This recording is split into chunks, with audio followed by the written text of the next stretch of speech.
Good afternoon, you guys. Today is Sunday and it is beautiful out. It's a little bit crisp, which I love, but the sunshine is out, so it makes everybody in a good mood. All right, so we went to church. I didn't vlog in. I got a couple pieces of the service for you, but I didn't vlog on the way there because I was just like chat with my daughter-in-law, playing with the kids. But anyway, today was kind of a special day. For one, we had communion. That's always special. Number two is there are several people with deaf relatives in our church, and our church does not have interpreting, or hasn't had, because we haven't had any deaf. Well, recently, there have been several family members that have deaf family, and they are like, oh, I wish just through general conversation, they were like, wow, I really wish we had interpreting. I'd bring my sister. And I was like, do you know what I do for a living? And she goes, you're a YouTuber. I'm like, well, yeah, that too, but I've been an interpreter for 30 years. And she goes, oh my gosh. So it was totally, a God thing. She's like, oh wow, I'm so excited. My sister's going to be so excited. Anyway, she's going to be able to come to church now, and I'm going to interpret for her. So it's the first time that I've interpreted, like religious interpreting, in 4 years. And I was like, just totally feeling off my game. I was like, yes, that's what I do for a living, but religious interpreting is so different than regular, just regular interpreting. Anyway, so it worked out okay. That was what was special about today. The second thing special about today is that we are all together as a family, and Brennan and Taylor are with us. And Hi. We are going to Islands for our regular family dinner. My son Ryan and his wife and their 3 kids are not here. They're sick. They just got back from Tennessee like last night, and they're pretty tired and they're not feeling great. So it'll just be half the right family today, but that's okay. Doesn't matter. We're all together, and that's what counts. Okay, you guys, I'm going to cut this off because the sun is in my eyes and it is blinding me. So I will catch you guys in a little bit. Because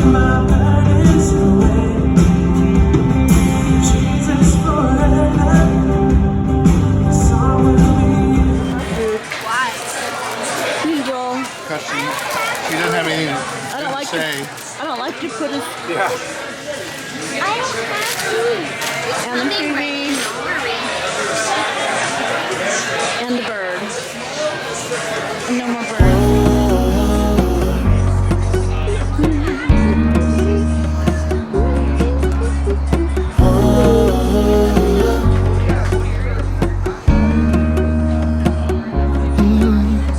I'm looking up from my window. Sun's coming up like the day before. You're like. That was an excellent lunch. But now I am so full. Now a nap sounds really good, you guys. I cannot lie. I just enjoy sitting and relaxing and having a cup of tea and chatting with my kids and catching up on our week and everything. So it's kind of nice. And it's kind of nice sometimes when I get to go just with one or the other kid, because when it's all of us, the girls, they chat, the guys start talking about catching up on their week, and then I usually end up playing with the kids. So today, with there being less kids, I got to actually be in the adult conversation, which is kind of nice. Good morning, everybody. Today is Monday. Marvelous Monday. And I am so happy. Do you know why? Because I slept last night. Come on. I never get to sleep. And I did. I slept last night. So that was a good thing. Okay. Well, as you can tell, yesterday was a pretty busy day for us. as usual. I didn't close out the vlog yesterday because we got home and we were really tired. We're both like super sleepy. We didn't sleep good the night before.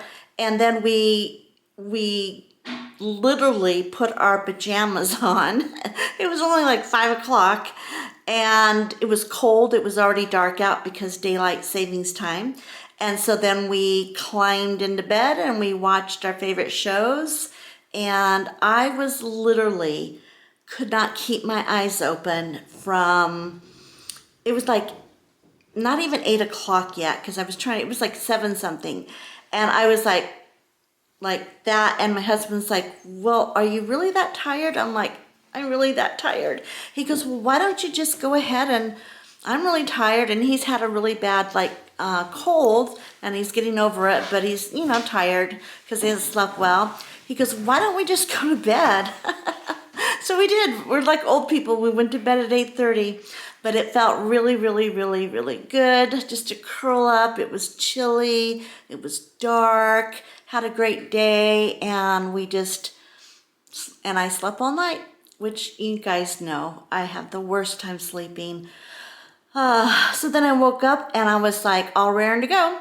So this morning it was I was gonna try to pick up the vlogging, pick up my camera, and I just got so busy. I had to get ready, and I had an onboarding meeting, training meeting for all of the stuff that needs to be done, you know, ideas for posting on the LTK project, because they really push you to do Thanksgiving, you know, stuff and get it out there right away. And then right after that, of course, is Christmas and Vlogmas. And so anyway, all of these different brands and stuff, they are hosting all these events for us to learn from, which is kind of cool because I would love, there's one that I'm going to be doing, it's wreath making, and I would love to make a wreath for my front door. So it's going to be pretty useful. And also I finally got my MRI completed, done. I had scheduled it, canceled it, scheduled it, canceled it. Finally, I got enough guts to get it finished. I think I don't know if I already told you that or not. My brain's like all over the place. Anyway, so did the MRI, and now I'm just waiting for the results. And I have been trying to keep my mind off of it, just focus on the present, not think about the what ifs, like that. So anyway, that is what's happening on the physical front. I think I've mentioned this too, I've had a lot more pain in my bones because of the cold weather, and my spine has been hurting a lot more. And I really, really, really think it's the cold weather. So, you know, it is what it is, but I'm just so grateful that I'm not like I was 1 year ago today. 1 year ago today, I could barely get out of bed for like 4 hours and be in so much pain, I'd want to go lay down. And now that is not the case. So I'm really thankful. All right, I am going to sign off and go answer the door. And I will catch you guys later.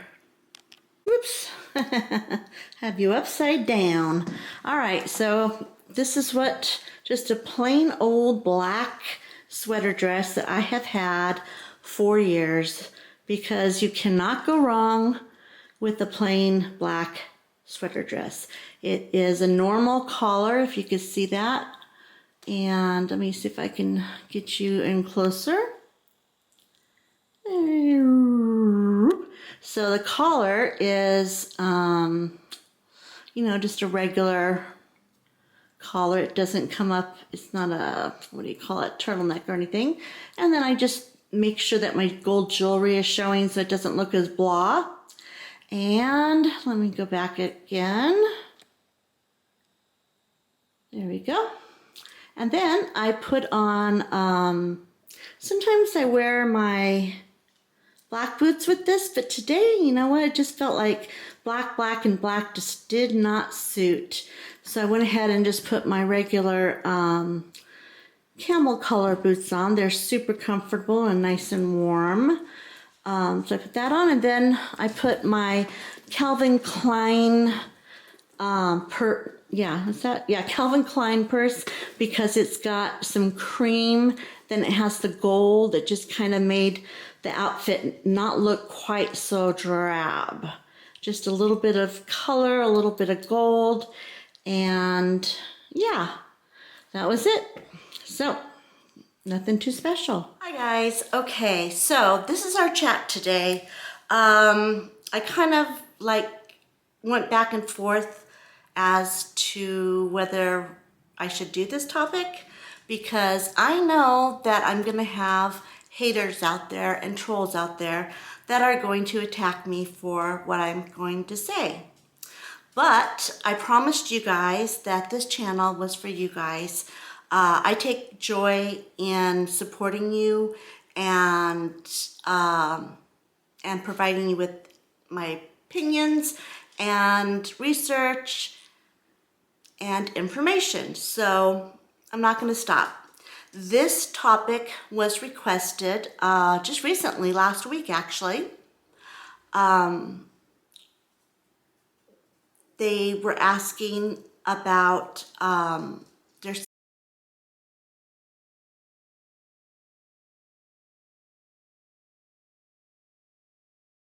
sister was afraid, has late stage cancer, and is afraid to take opiates for pain relief because she is afraid that she will become addicted. Okay, before I give my opinion on this, I'm just going to quote some research that comes from the July 22nd, 2021, so it's 1 year, little over 1 year old, Journal of Clinical Oncology, okay? Now, first, the Dr. Andrea Enzinger, MD of Dana-Farber Cancer Institute, led a research team about addiction, opiates, and late-stage cancer patients, and long-term chronic pain sufferers. All right. And her first statement is that cancer patients are very, very rarely become addicted to their opiates.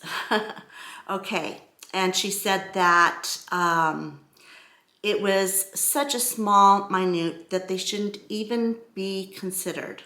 Okay, now I'm going to read the study off and kind of just briefly go over. I'm going to link this below so you can go and read it in depth, because I think it would make more sense that way to you. But just some basic facts out there, okay? All right. The study demonstrates that at a time in the U.S. when the primary dialogue about opiates was abuse, cancer patients who needed opiates for pain management were not getting them, said Dr. Lori Minasian, MD of NCIS Division of Cancer Prevention, DCP. The regulations that have been implemented to try to counteract the opioid epidemic have been made things harder for cancer patients, added Judith Pace, another person that's on the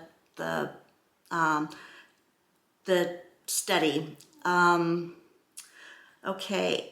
her name is Judith Pace, PhD, RN, Director of Cancer Pain Program at Northwestern University Finberg School of Medicine, who also was involved in the study.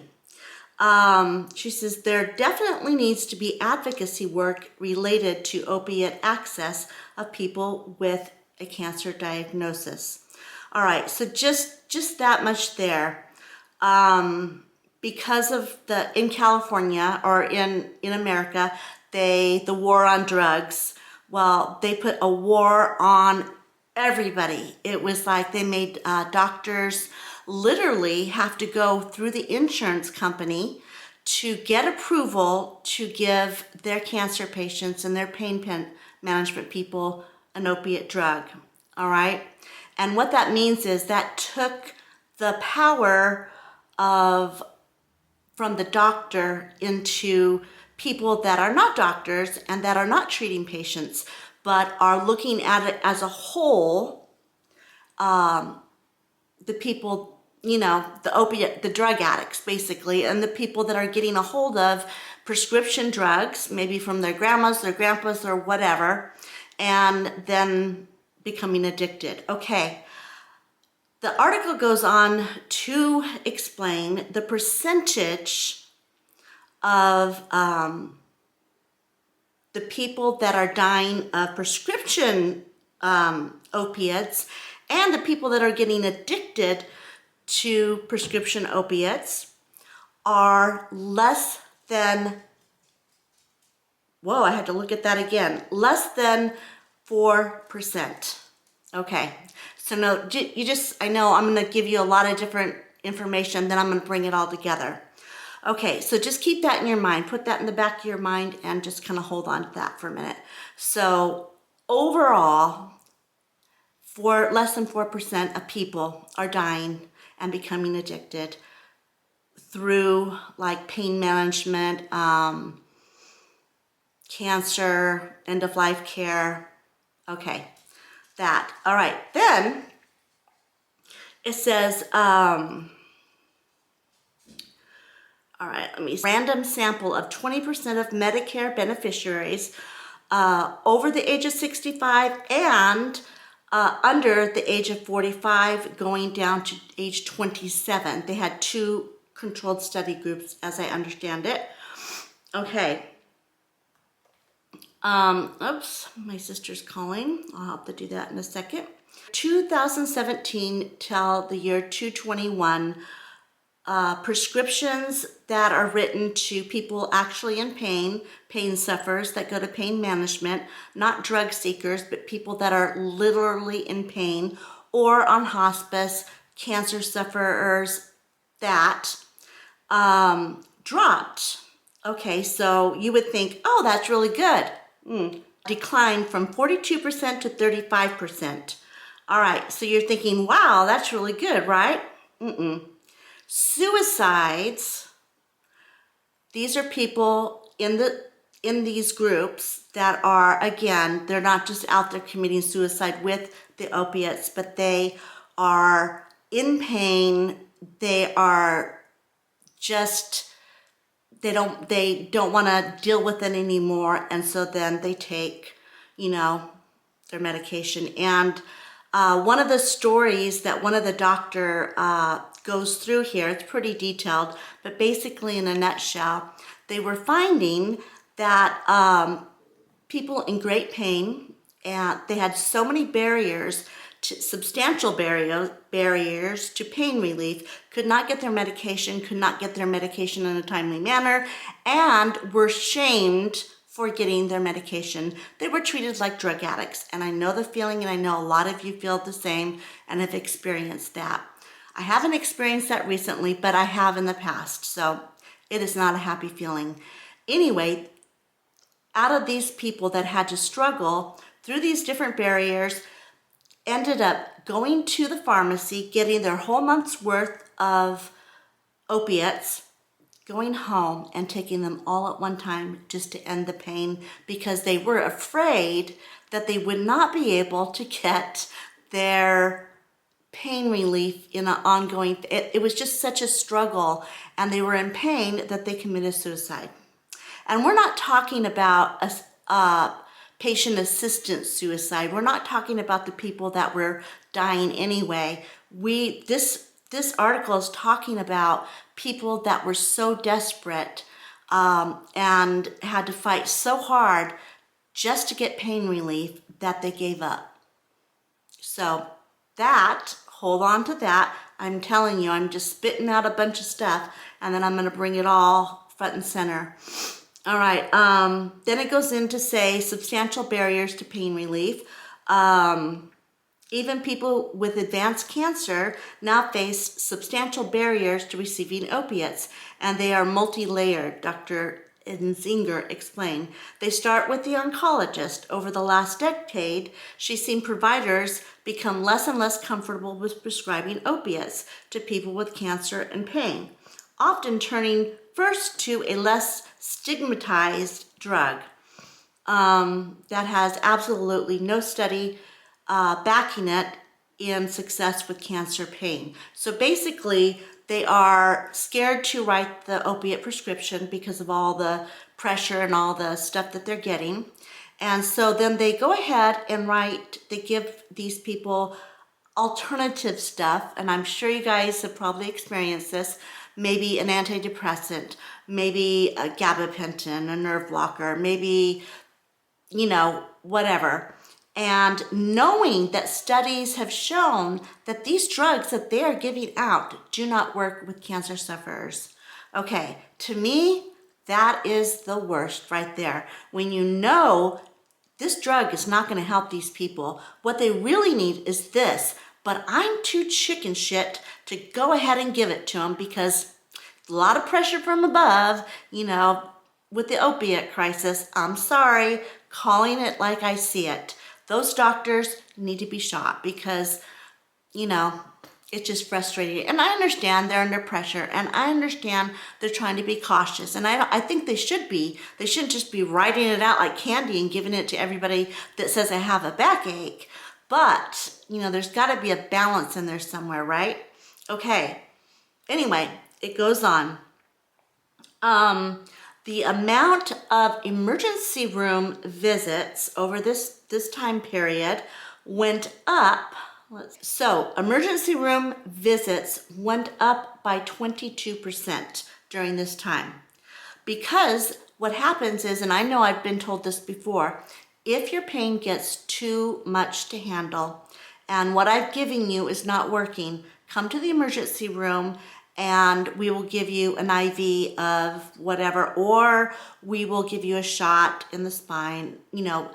It's just like a one-time fix just to get by. And then they go home and they start all over again.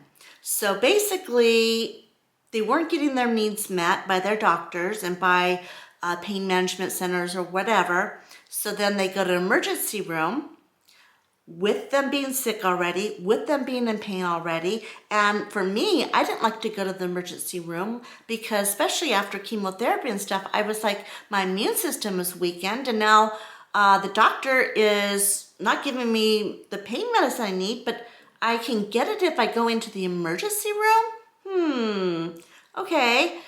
And then they give you whatever they load you up, so a couple days you're feeling pretty okay, but then it wears off and the cycle starts again. So that became a huge problem, and that's one of the big things that they saw in this study. All right, now they are starting to, one more thing before I get to the good stuff. We hear people with very advanced diseases say, I'm terrified of becoming addicted, but that's a rare problem in this population. It really shouldn't be weighing into the decision about pain management at all. That's from Dana-Farber Institute, the Cancer Institute. All right. The risk of overdose among cancer patients is also so rare, explained Dr. Pace, but still frightens people. I've seen this fear very strongly, especially with fentanyl. She said, but prescribing a fentanyl patch to somebody who has advanced cancer is not going to lead to an overdose. All right. And I understand you hear about fentanyl overdoses all over the TV and everything, and it's scary. I'm one of those people, they tried to give me a fentanyl patch when I was at my worst. I was like, oh my gosh, no, I don't want that. I'm so scared. I wouldn't take it. I just sat there and suffered because I was scared too. I was one of them. All right. So in our practice, Dr. Pace continues, they spend a lot of time educating patients near the end of life about opiates. can improve their quality of life. Opiates can allow them to move, allow them to be comfortable, allow them to do the work that needs to be done in their final days, weeks, or months of life because their pain has been relieved. Also goes on to say, let's see, that people nowadays, even with stage 4 cancer, are living much longer than they did before. So doctors are very cautious because they're like, ooh, you're gonna live a long time. I don't know if I want to give you these drugs that you could get addicted to. All right, well, they've kind of, the pendulum has swung the other way now. And the doctors are realizing by all these different studies, and they list like a ton of them, that that is not happening. What is happening, it is enabling people to live their life. It is living, it is demonstrated over and over again that with supportive care, including pain management, including opiates, people will actually live longer. Okay, now that is, I mean, this thing goes on and on and on and on. So, I mean, I just tried to pick out just the little bits and stuff from there. Okay, now, my opinion. First, I'm going to list a couple medications, common medications, and I'm going to read off the side effects of when you stop them. Number 1, gabapentin. And, hold on. All right. Gabapentin is a nerve pain. You take it for extreme nerve pain. Okay, it is not an opiate. It says that gabapentin must be slowly weaned off, and the withdrawal symptoms it goes through: nausea, vomiting, jumpy leg syndrome, irritability, dizziness, lack of balance, and it goes on to even death. I mean, I think that's like a rarer thing, but that's what happens when you wean off gabapentin. All right, when you wean off an opiate, let me read you that. Hold on, I gotta find it. Okay, weaning off an opiate, depending on how strong, that determines how long it takes you to wean off, like the shelf life, but we're not gonna get into that right now. Nausea, vomiting, sound familiar here? Chills, aches, body aches, jumpy leg syndrome, lack of balance, and goes on and sometimes death. All right, that sounds awfully familiar to gabapentin, right? Okay, but yet nobody makes a big deal about gabapentin. They just give it out like candy because it's not an opiate, and you know opiates are addictive, and your body can, you know, whatever. All right. Then it goes on to talk about all the different drugs, and I mean any kind of like antidepressant. One of them that they named was Wellbutrin. Another one was Paxil. Another one was, I don't know, it started with a C and I just lost it. Anyway, you get my point. All of these drugs, anything that you take, kind of almost even, I mean, sleeping medicine, Remeron, everything has a side effect to it when you stop taking it. That's why they tell you you have to slowly wean off. But what my point is any medication your body can become dependent on, all right?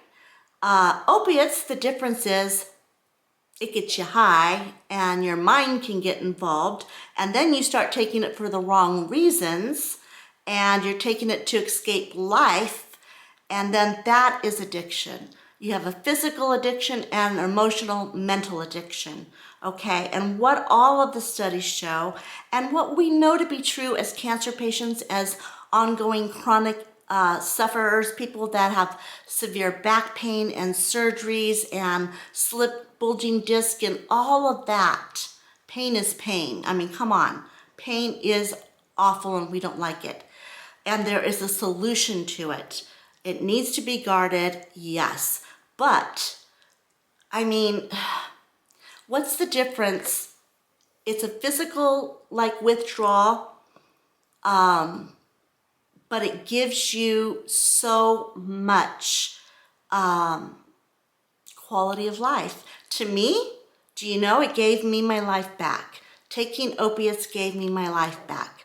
I was able, all I wanted to do, I missed Christmas one year when the babies were little, and I really wanted to be, I mean, it was like their first Christmas, and I had to stay in bed. I was in too much pain. I couldn't get up and go.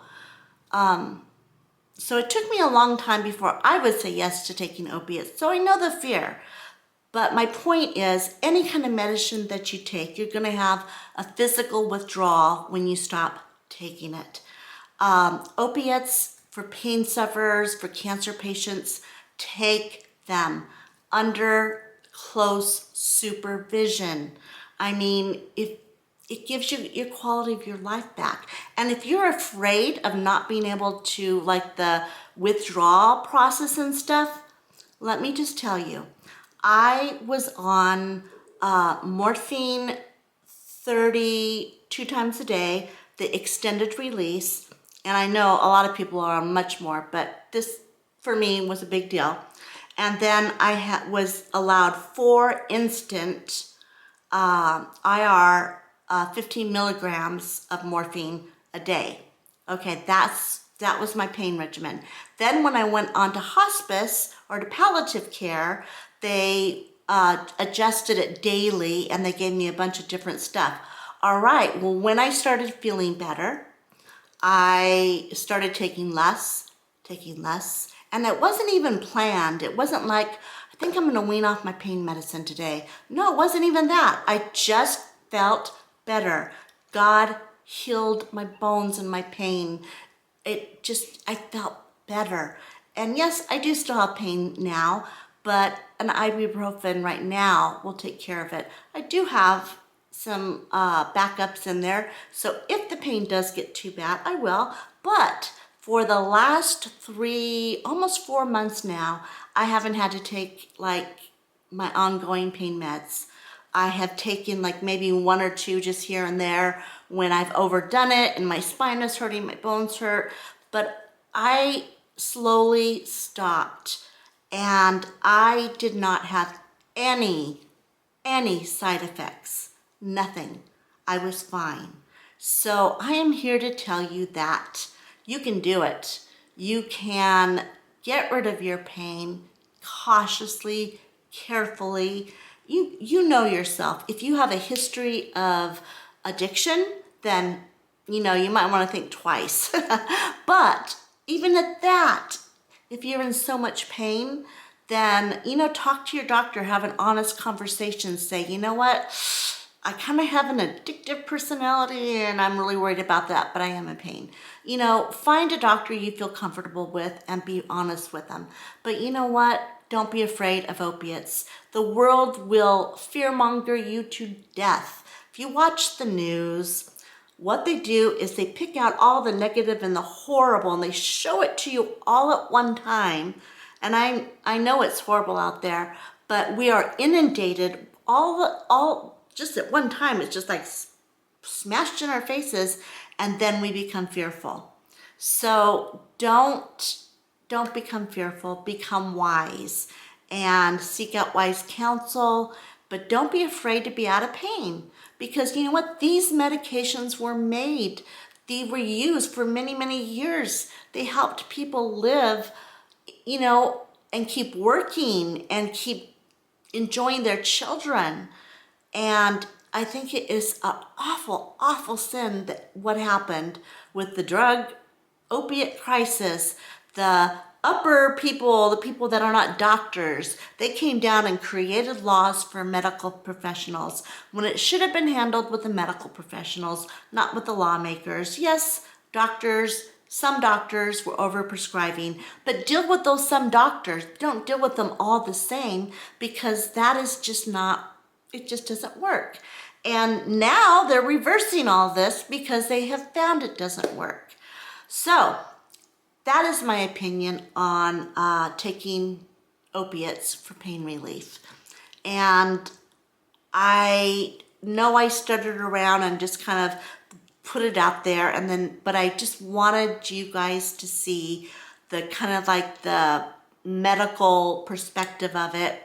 And I'm going to drop the link to this article, this study, down below. And I had some other ones. I'll put them down there and you can read them. I mean, once you go to one, it just kind of leads you to a million after that. There's not just one, there's a lot of them. So, but I just kind of wanted to find one that wasn't too long and that I could, you know, get out there. So there you have it. All right, you guys, I'm done. I am going to say good night for right now, and I'm going to go rest. I've had a long day. All right, I'll see you guys tomorrow. Today is Wednesday. I'll see you tomorrow on Thursday, and then I'll edit, and you will see this video on Friday. You guys take care.